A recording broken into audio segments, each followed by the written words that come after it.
आज अगर आप भारत की किसी भी नोट या सिक्के के बारे में, इनफैक्ट दुनिया के किसी भी नोट और सिक्के के बारे में कोई भी जानकारी लेना चाहते हैं, तो मैक्सिमम इन्फॉर्मेशन आपको गूगल से मिल जाएंगी। इनफैक्ट अगर आप विकिपीडिया से जानकारी लेंगे तो कौन सा नोट कब इशू हुआ था, कौन सा कॉइन कब इशू हुआ था, नोट पे किसके सिग्नेचर है, नोट का साइज क्या है, कॉइन का वजन कितना है, सारी इन्फॉर्मेशन आपको विकिपीडिया से ही मिल जाएंगी। लेकिन अगर आज मैं आपसे ये कहूँ कि आज मैं जो नोट दिखाने वाला हूँ उसकी गूगल पे कोई इमेज नहीं है, उसके विकिपीडिया में भी कोई जानकारी नहीं है, और उस नोट पे साइन करने वाले जो सिग्नेटरी थे उसकी भी न्यूमिस्मेटिक फील्ड की कोई भी बुक में कोई इन्फॉर्मेशन नहीं है except one book. Hello friends, मैं हूं एस उत्सव, आप देख रहे हैं Indian coinage. I am a professional न्यूमिस्मेटिस्ट। मैं बात करता हूं इंडियन कॉइन्स और पेपर मनी के बारे में। पिछले 12-15 सालों से इसका कलेक्शन कर रहा हूं और पिछले कुछ समय से इस पर रिसर्च भी कर रहा हूं। आज का वीडियो एक्सट्रीम इंटरेस्टिंग होने वाला है। आज मैं आपको सब्सक्राइब करने के लिए नहीं बोलूँगा, ना लाइक करने के लिए बोलूँगा, ना वीडियो शेयर करने के लिए बोलूँगा, क्योंकि वीडियो पूरा देख के आप खुद ही ये सब कर देंगे। चले बिना टाइम गवाए वीडियो को शुरू करते हैं।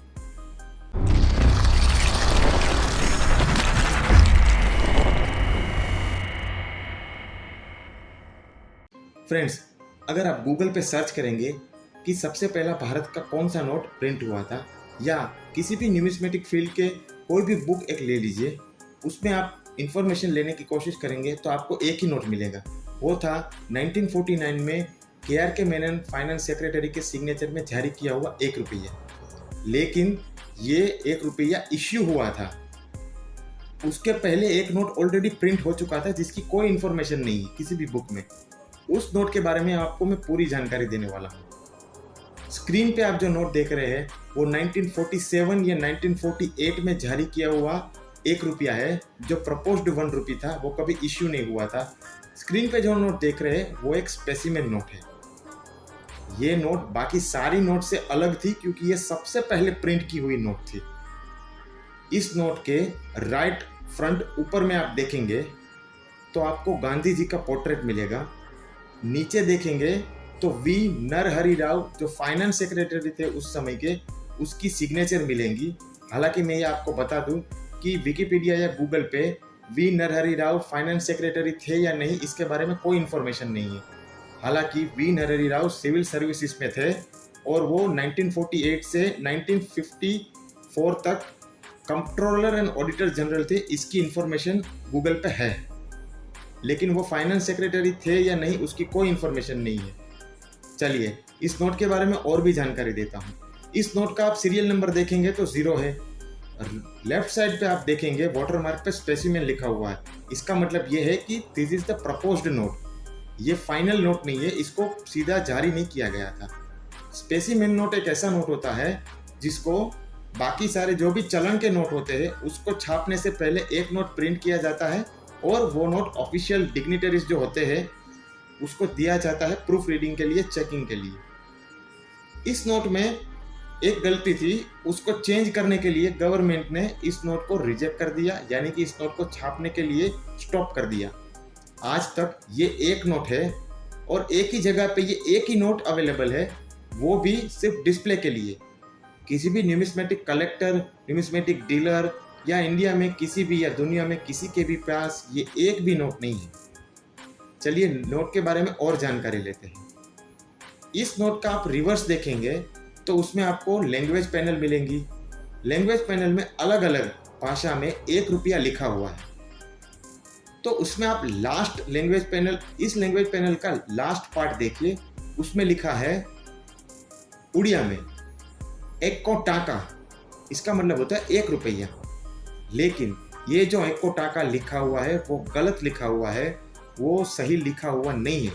ये इस नोट की सबसे बड़ी गलती थी। इस वजह से ये नोट प्रपोज्ड नोट था, प्रिंट किया हुआ नोट था, लेकिन कभी चलन में जारी नहीं किया। बाद में जाके इस गलती को सुधारते हुए 1949 के जो के मेनन के नोट आए उसमें 1 को टाका ठीक तरह से लिख दिया गया। आप स्क्रीन पे जो नोट देख रहे हैं इसमें लेफ्ट साइड का नोट है वो प्रपोज्ड नोट है जो कभी इश्यू ही नहीं हुआ, और राइट साइड का नोट है वो 1949 का के मेनन द्वारा साइन किया हुआ 1 रुपये का नोट है, जो आज़ाद भारत का सबसे पहला इश्यू किया हुआ नोट है। जबकि लेफ्ट साइड का नोट है वो आज़ाद भारत का सबसे पहला प्रिंट किया हुआ नोट है। इस गलती को चेंज तो कर दिया, लेकिन इस नोट का ऑब्वर्स देखिए, एक ऑब्वर्स में जो प्रपोज्ड नोट है उसमें गांधी जी का पोर्ट्रेट है, जबकि एक्चुअल इश्यू किया गया नोट उसमें अशोका पिलर है। मैं आज तक ये समझ नहीं पा रहा हूँ कि ये चेंज क्यों किया गया। गांधी जी का पोर्ट्रेट था तो प्रॉब्लम क्या था। अब कुछ लोग कहते थे कि वहाँ पे भी मतभेद था कि गांधी जी को वहाँ पे नहीं रखना था, अशोका पिलर रखना था, तो उस वजह से अशोका पिलर ही रखा गया। हालांकि इस नोट के बारे में मैक्सिमम किसी लोगों को कोई भी पता नहीं है, एक दो न्यूमिस्मेटिक फील्ड के महात्मा को छोड़ के। अगर आज आपको ये नोट देखना है तो आप वो एक ही जगह पे देख सकते हैं, वो है रिजर्व बैंक ऑफ इंडिया का म्यूजियम जो मुंबई में स्थित है। वहाँ पे जाके आप ये नोट देख सकते हैं। तो दोस्तों, कैसी लगी आज की जानकारी? ये गूगल पे अवेलेबल नहीं है, विकिपीडिया पे अवेलेबल नहीं है, किसी न्यूमिस्मेटिक फील्ड के जितने भी बुक्स है कोई इसकी जानकारी दे ही नहीं रहा। एक बुक में मुझे ये फ़ोटो मिला, उसमें भी सिर्फ ये फ़ोटो ही मिला और कोई जानकारी नहीं मिली। बाद में मैंने इस पर थोड़ा बहुत रिसर्च किया और देखा कि क्या प्रॉब्लम था इस नोट में।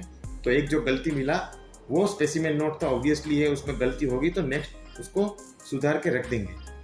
आज ये नोट मैंने बताया कि देखना है तो आप रिजर्व बैंक ऑफ इंडिया के म्यूजियम में जाके देख सकते हैं।